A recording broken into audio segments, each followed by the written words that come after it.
Keith, J Dog on the boards. We're looking at a really nice Wednesday and a nice stretch of weather. Our poll question up on X. Good morning, New Hampshire. Again in the Capitol Studios, Jack Heath, along with the illustrious one, J Dog. It's a local issue, and we're going to hear from our friends at AARP in one moment. And they've been on top of this, and I give them huge credit, as does Governor Kelly Ayotte. Should there be another hearing on rate hikes that recently went in, as well as granting just about everything Eversource and the utilities asked? We're paying some of the highest per capita electricity rates in the country. You're also on YouTube. If you want to watch now, we have our own channel in the first hour of the show. Just watch if you want to watch online video as well as audio on YouTube at the Pulse of an H. Everything's at the Pulse of an H. Could there be Sununu exploring a run for the United States Senate? You're hearing that first here locally. John E. Sununu, who was on my show a few weeks back talking about elections with former Congressman and Democrat Dick Sweat. John E. Sununu, the former congressman and senator, according to sources, exploring a bid to possibly run and rock the boat in that U.S. Senate primary race. Chris Pappas, one of the main Democrats in the race on the Democrat side. Karishma Manzoor, I believe is her name, out of Exeter, another Democrat. Scott Brown and State Senator Dan Innes, Republicans, big names already in. But could John E. Sununu be apparently, according to sources, exploring a run for the U.S. Senate? And it's interesting because when he was on with me and Dick Sweat talking about elections and local elections and accountability and this group they're doing as a nonpartisan effort, I quipped with him and actually said, "Are you going to run for the Senate?" And he was silent. Of course, his brother, former Governor Chris Sununu, on my show, after seriously meeting with President Trump on looking at running for the U.S. Senate and then deciding he was not going to do that. Now his brother, older brother, may be exploring, or not maybe, but maybe looking at that. All right. Hey, Alexa. Hey, Google, play the Pulse of an H. Could federal troops be on the way to Chicago to help combat crime there? Interesting to hear the governor of Illinois saying crime is down, violent crime is down. And yet this past weekend, I think there were 58 shootings and 8 dead Labor Day weekend in Chicago. We have a lot more going on, but first, I mentioned the Public Utilities Commission. Will there be another hearing? AARP, Christina Fitzpatrick, one of our great partners and sponsors, absolutely been on top of this issue of representing and trying to defend ratepayers in the Granite State. And she has an update, a very important update. You just heard Mike Pomp in our local news talking about it. Good morning, Christina. Well, you're at the top of the show. Tell us the news you want to make about the Public Utilities Commission and looking at the rate hike, the approvals that were all granted recently, the rulings, looking at that again. Take it away.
Christina, my sense, and I've been looking at these things for a long time, and I really do give you and AARP big credit for intervening in this matter on behalf of your members and ratepayers, is it just seems to me this last go around with the PUC, while these hearings, other than you, and I was talking about on my show all summer. They may have been quote unquote open to the public, but they almost seem to not really even care about anything other than what the utilities wanted. Would you agree with that?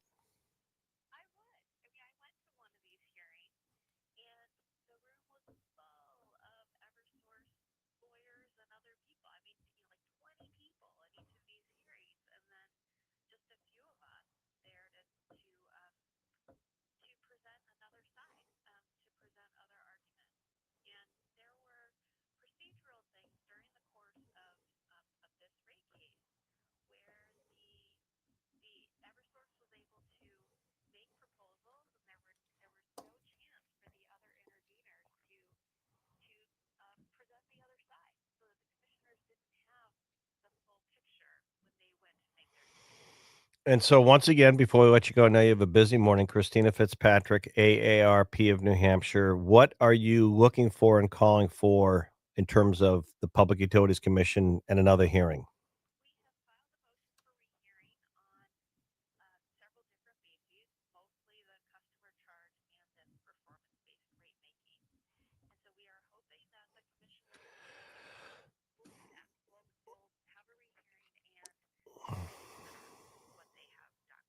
All right. Well, listen, we appreciate you checking in and updating us. And again, thank you for really defending ratepayers in the Granite State. Thank you. Well, thank you.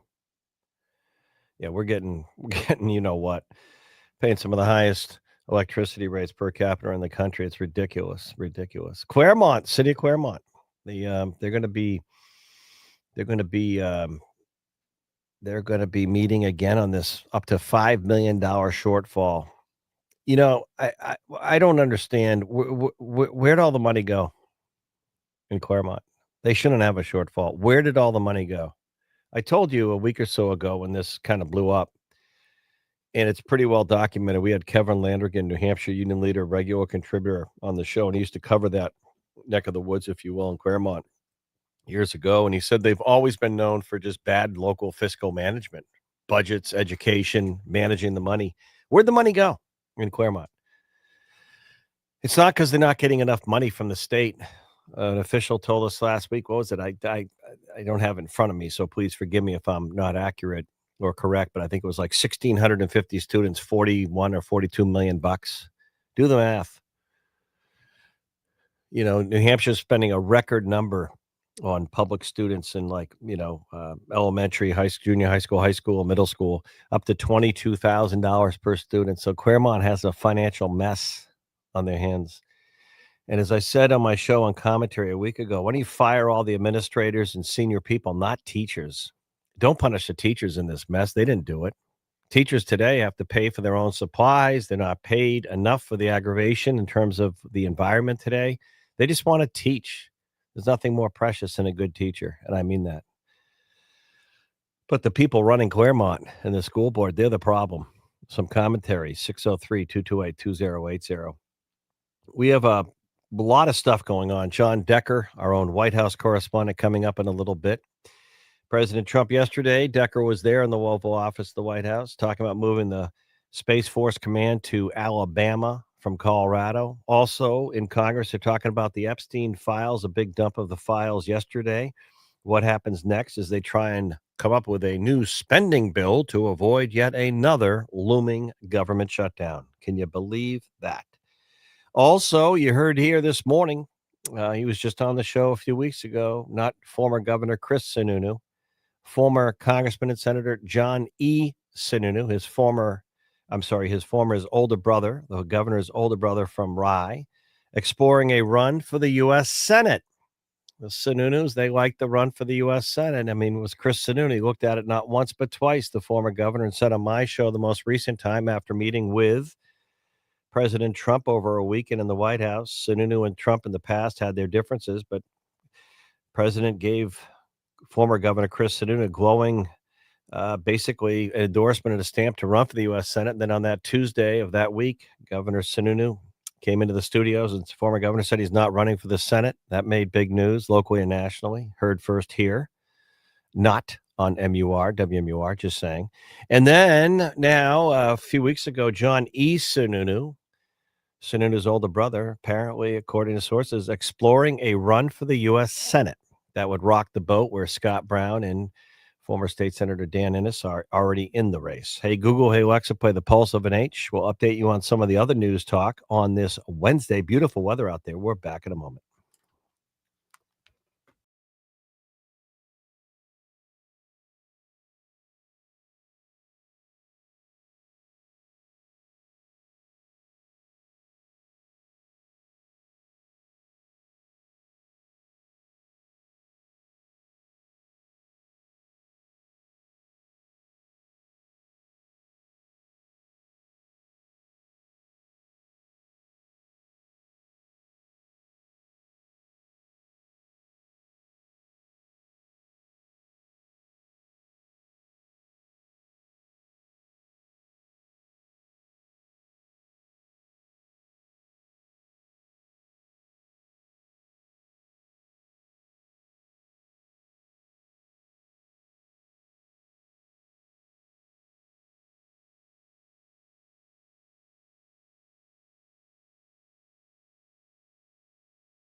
He's head of New Hampshire Technical Institute, one of our tremendous community colleges. I'll come back to education in a moment. J Dog, we're going out to Kittery, I believe. We have Dennis from Kittery, listener. Go ahead, Dennis. Thanks for your patience. Good. Thank you, sir.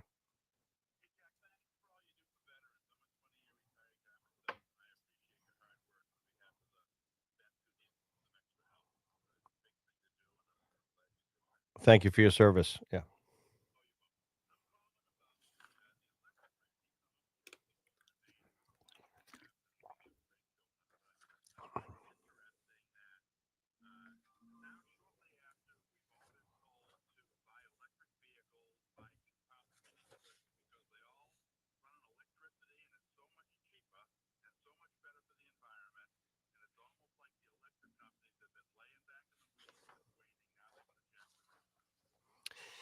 Yeah, I can't I just gonna let everything you say stand because I would, tend to agree on the hypocrisy on energy policy, and, we pay as I always say I'm sorry, your first name again, is it Scott?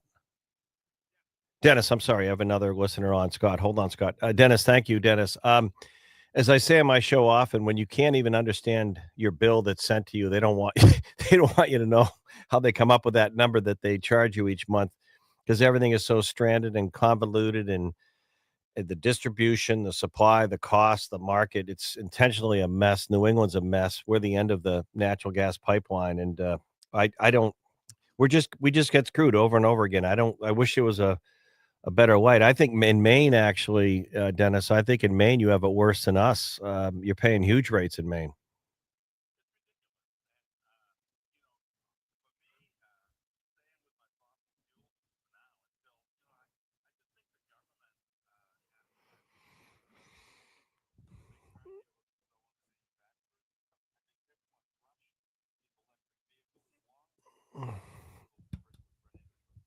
Yeah.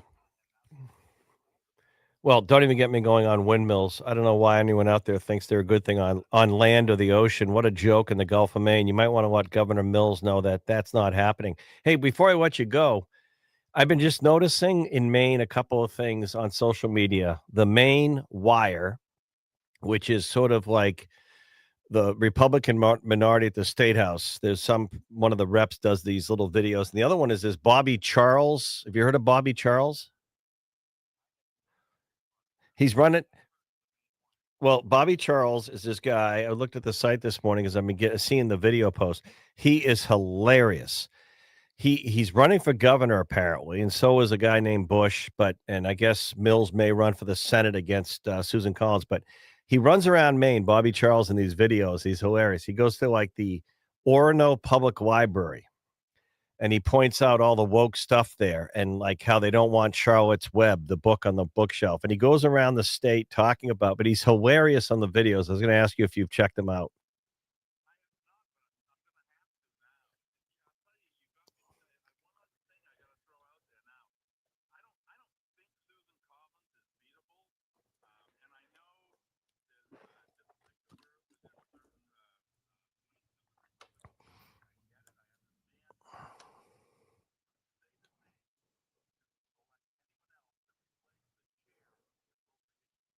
Yeah. Well, that means they might be able to do it. No, I'm kidding. Thank you, Dennis. Yeah. Wow, a lot of stuff there. We have a lot going on.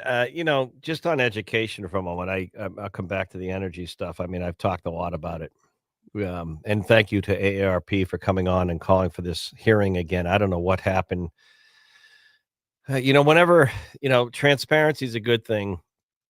People are so busy and too often they don't pay attention. Then all of a sudden something passes and they're like, how did that happen? Why am I getting screwed? But I just look at education, for example, and I'm looking at these public budgets in these schools that, say that they don't have enough money and yet enrollments are declining. The number of students, public students, is going down population wise, and yet costs are going up, and that everything's expensive. But I'm like, where's all the money go? And maybe it's because of the rise in special education needs, and that's very legitimate. But if you look at the administrators and the six-figure salaried sort of business leaders of education making the money while teachers get screwed over. I mean, I don't know, but I know one thing, and I have a kid I'm very proud of who's a teacher and in the special ed side, and she's told me horror stories or just, it's not horror stories because she loves, teaching and helping kids. Teachers just want to teach. They want to teach. But she's told me stories just about the environment today with parents and some of the stuff. But my point is teachers are not the problem financially in these school districts that are tight. They're not getting paid enough as it is. Teachers too often have to pay for their own supplies when they teach. And, I'm a big fan of innovation. I'm a huge fan of innovation. We don't do it enough. I've often said that with property taxes high and affordable housing a crisis here, I think anyone in teaching, education, Healthcare and law enforcement, firefighters, public safety should get a break on their local property taxes so they can afford to do their job to save lives and teach and heal in a community and get a break because they're not doing it for the money. I don't know a number for a teacher, but I bet you teachers in most schools are not even paid 75,000 a year. I have no idea anymore. I'm out of the budget game on employees, thank goodness, but then you get some of these superintendents that are making 220,000 a year. I'm just throwing that out there. Well, what does the head of the NEA in New Hampshire make? What is the head of the so-called teachers union in New Hampshire? What's the salary? You know what I love about um, this thing that is just growing called AI? There's good and bad to it, but here's a good one. What is the salary of the NEA leader in New Hampshire in education? I don't know if it's going to tell me that quick, but it probably will. Yeah, okay. Megan Tuttle, the pres oh, this is here you go, Data Farms. Megan Tuttle, the president of the NEA New Hampshire, is paid about $200,000 a year as of the period ending June 2025. The executive director, Rick Trombley, whoever he is, had a salary of 180 almost $181,000. So my UVM math would tell me between the two of them, it's about almost $400,000. Do you know that? Isn't that interesting? How much is a teacher? I'm gonna write this down. So this is fun. This is, Megan Tuttle is the president of the NEA New Hampshire, 197K. Rick, her executive director, I'm just making this because I wanna know another one for you, is, making about 180, almost 181K. Okay, so that's pretty good. That's pretty good in education. So about $400,000 going to the 2 top folks of the NEA New Hampshire. That's interesting. What is the average salary of a New Hampshire public school teacher? Oh, let's look. The average salary through 2024, I was right. It's well below what I said. Average is around 61,000. Okay, so the director of the teachers union in New Hampshire makes about 200 and I as a teacher make about 60,000. Huh. And Claremont, the city of Claremont has a shortfall of what? Upwards of 5 million bucks. So go through Claremont, go through your superintendents, go through your principal, go through your six-figure people. Don't punish the teachers for bad management. They didn't screw it up. All right, we come back. John Decker, our own White House correspondent, on deck next. And then a little bit later, right around the corner, Bob Jackman, a very important subject I just referenced, the lack of affordable housing. A little bit later, we'll get an update from the Manchester VA, and then our friends from New Hampshire Technical Institute in the 10 o'clock hour. Hey, Google. Hey, Alexa. Play the pulse of an age. Could former Governor Chris Sununu's older brother, John E. Sununu, former member of Congress, lives in Rye. He's been out of the public light for quite a while. But you know the last name. We're hearing he's exploring a run for the U.S. Senate as a Republican. Not a big fan in the past of Donald Trump, but you never know. Scott Brown, Dan Ennis also in the race. We'll be back on the Pulse of an H in a moment.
All right. I know we have a couple of folks coming right on. John Decker, our own White House correspondent, will be joining us in a moment. Bob Jackman, great partner and sponsor out there, LaValle Middleton Building Supply. Check them out in our region. They have locations. I drive by two of them a day, actually, just on my regional route when I'm going to the capital from the seacoast or sometimes over there in Hampton.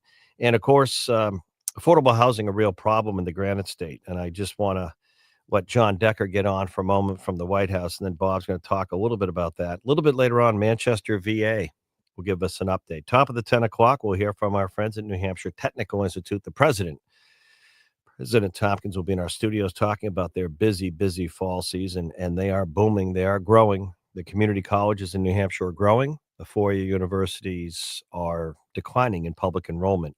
Just pointing that out, just the reality of the marketplace.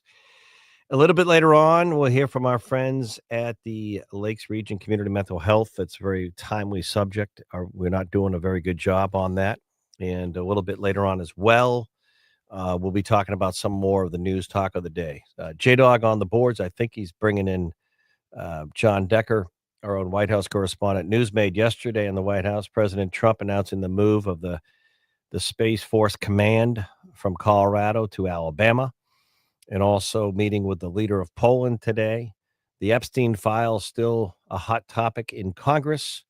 And of course, our federal law enforcement and troops on the way to Chicago. I did notice the governor of Illinois saying the crime rates are down. Oh my goodness. The crime rates are down in Chicago this weekend, closer to 60 people. I think it was 58 in the end. If you look at WGN 9 News, 58 shot, 8 dead in Labor Day weekend in Chicago alone. The emergency rooms are clogged up. They had to close one of the interstates. They had people caught up in crossfire shootings. And by the way, I don't know if people know this. Chicago has some of the most stringent gun laws of any major city in the country, and they don't have a crime problem, according to local officials. John Decker, good morning.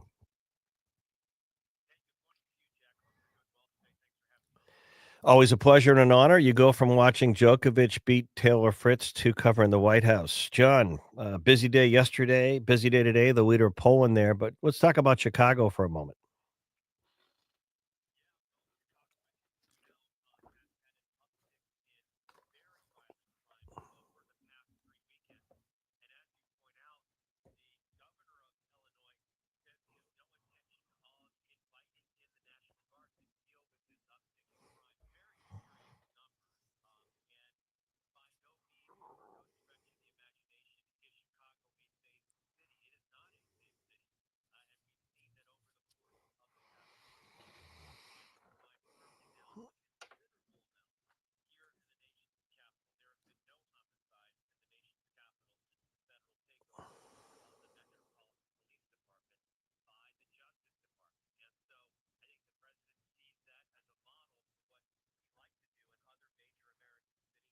Right. Well, you're also a member of the bar, so you know the legal side of this, and a lot of what the president does gets challenged in courts. So he's the commander in chief nationally. The governor of each state of their own National Guard could be called the same.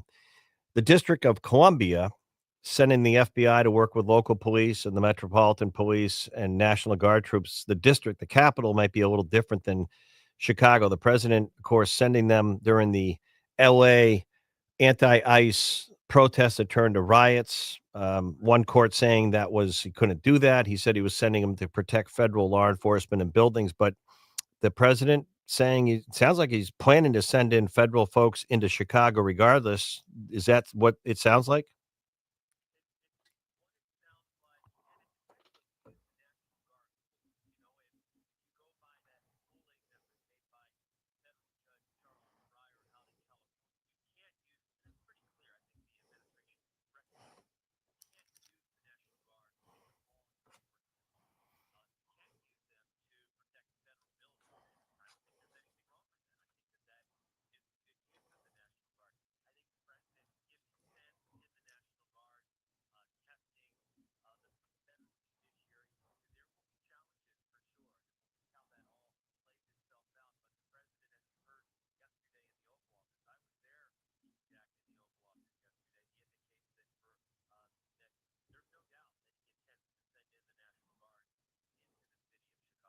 Right. Thank you, John Decker and the leader of Poland meeting in the White House. Thank you. Bob Jackman, LaValle and Middleton Building Supply. Thank you for your patience, Bob, talking about affordable housing and more. Good morning.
Yes.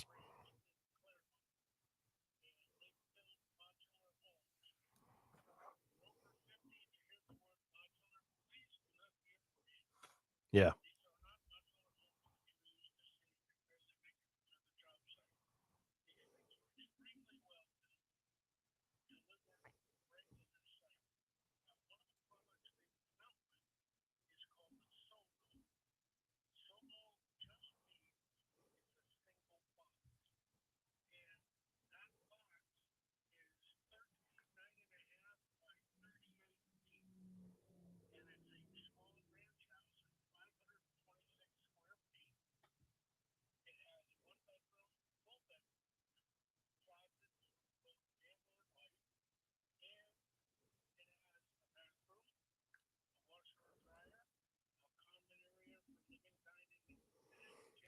Hmm.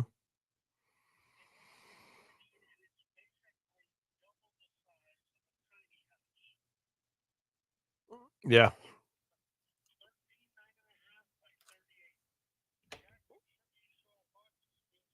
Yes.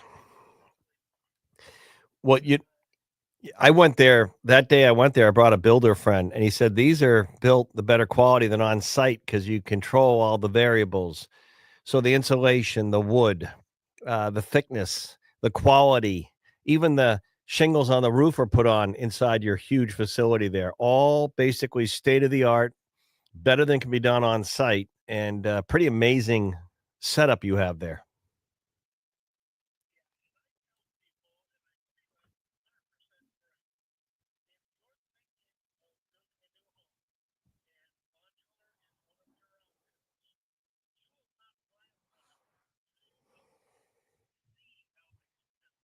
Mm,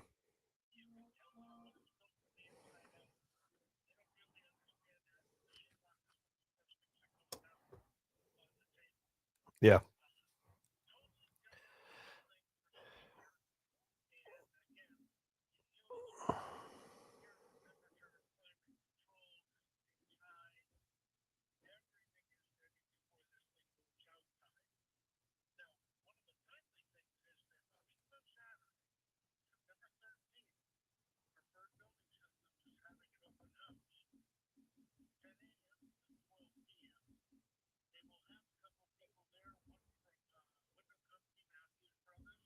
Yep.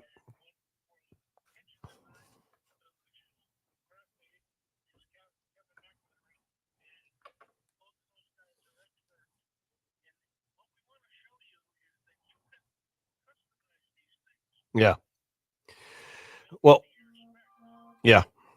Well, when I went to the tour, Bob Jackman, LaVelle Middleton Building Supply, I walked into the kitchen area because my smarter, prettier, better half is a kitchen bath designer, and I looked at all the samples.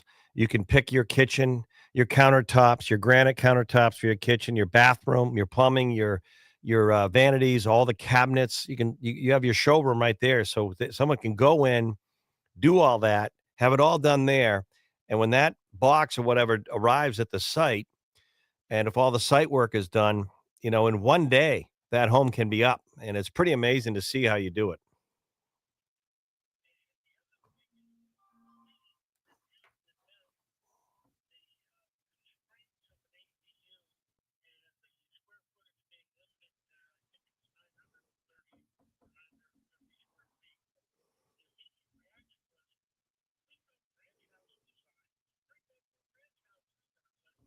Yeah, yeah. Well,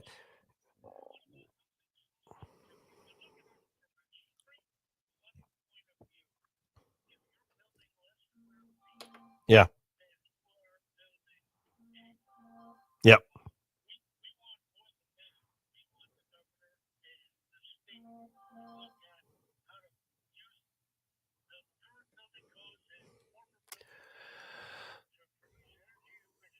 right.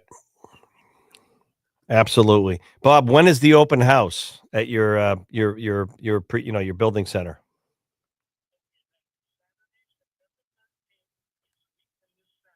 Yep,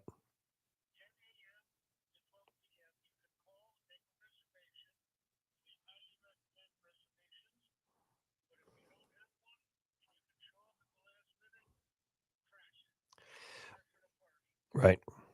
Well, you know what I okay, go. You know what I wanna do is I wanna get you back on next week to talk about the open house again, so I'm gonna flag you for next Wednesday, same time. I wanna keep this discussion going on affordable housing because 'cause we're gonna be doing a regular weekly segment on this, and I wanna kinda use that next week as well, so I'm gonna remind you of that, okay?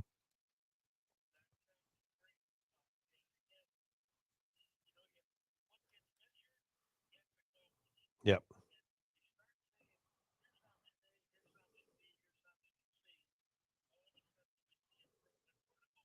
yep. Good stuff, Bob. Thank you.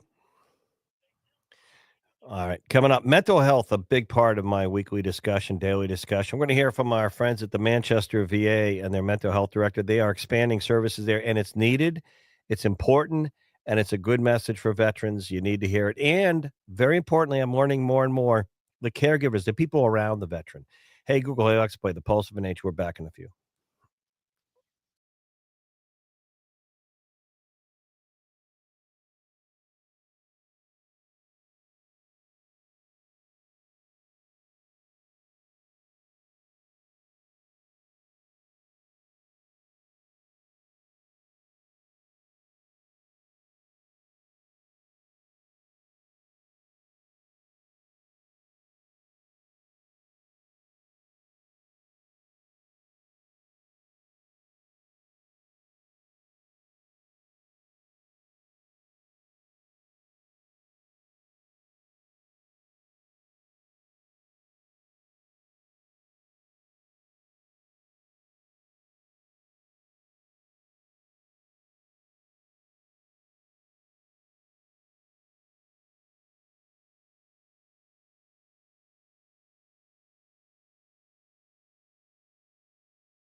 All right, enjoy that segment on affordable housing. We're going to be talking more each week about solutions to a real challenge and problem here.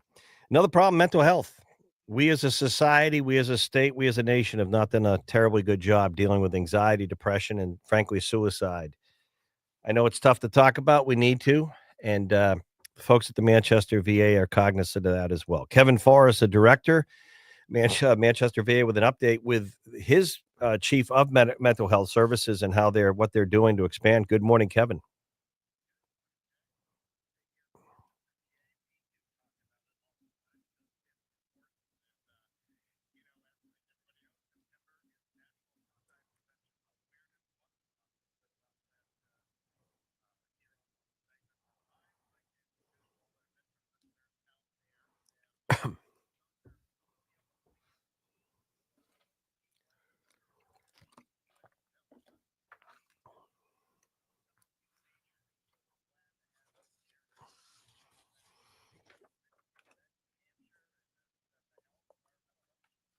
Thank you, doctor. Well, how do you look at the challenge ahead for you, what you're doing, and how do we reach more veterans and the folks around them, Doc, to say it's okay just to come in? And I just want to cite one thing and let you run with this. When we were doing my regular radiothon in May for veterans, the 12 hours I do, um, commercial free with sponsors, one of the veterans who was in had done a total of 6 deployments in 2 branches of the military, which was amazing. I believe it was Marine and Air Force. And he came home and, was having some emotional adjustment issues. And if it wasn't for his wife convincing him to go over to the VA and make an appointment to talk to someone, he probably wouldn't have done that. And he benefited greatly once he got in and started talking to someone to realize he needed some support. So take it away with that.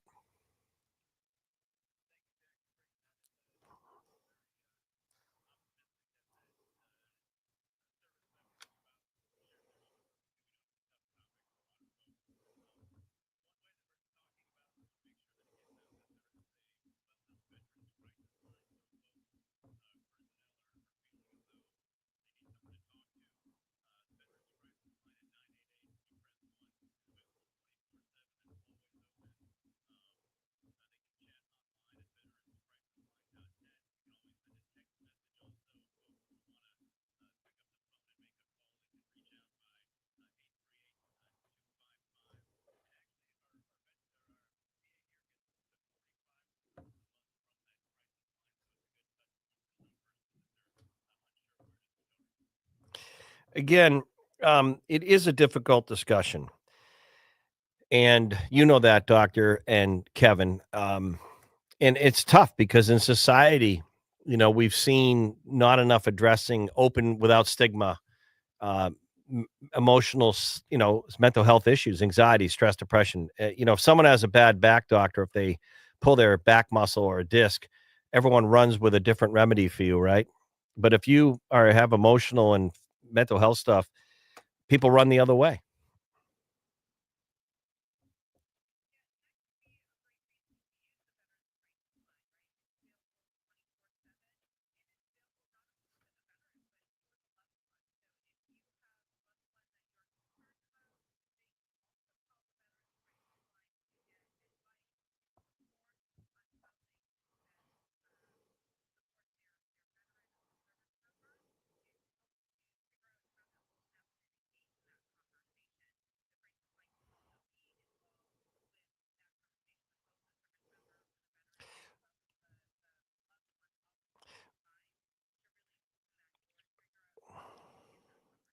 And that's LaShanta. I want to point out, you work.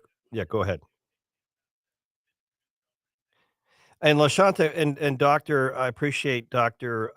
If you could maybe talk a little bit, Doctor Keen and LaShanta, just about that service that you just mentioned, LaShanta, that it's a person, it's a human being, is not a lot of red tape involved if someone makes the call, right?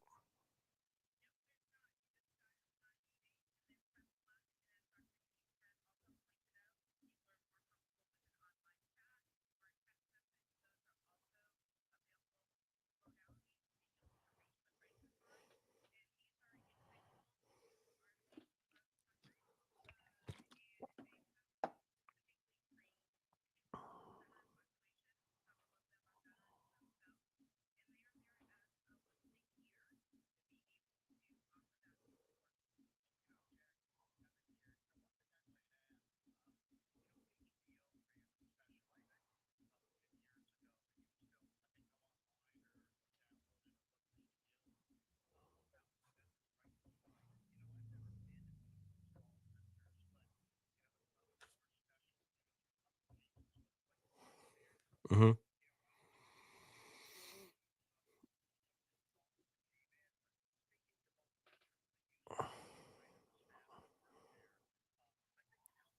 Right. Right. And please, veterans out there in your care, anyone around you, don't hesitate. Don't be reluctant. If you just want to talk, I mean, it really is important. It's critical. Please lower that guard. There's nothing wrong. It's natural. It's like any other physical part of your body, mental health. You got to deal with it. And real quickly, doctor and Lashanta, thank you. But well, actually, doctor, maybe 30 seconds on Lashanta. What brought you, doc, to the Manchester VA? And thanks for what you've done in your service.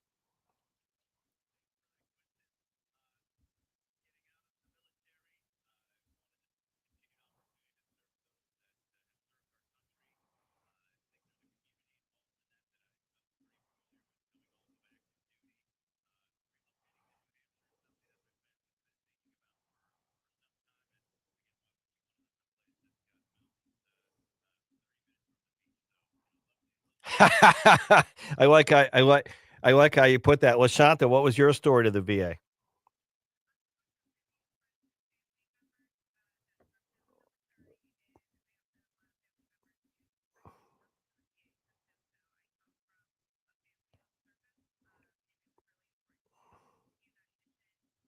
Good stuff. Thank you, Kevin. Thank you, doctor. Thank you, Lashanta. Call that number, veterans. Check out the VA, please. It's important. Thank you very, very much. Mental health awareness, suicide prevention month. Thank you. Top of the hour coming up. We're going to hear from our friends at New Hampshire Technical Institute next.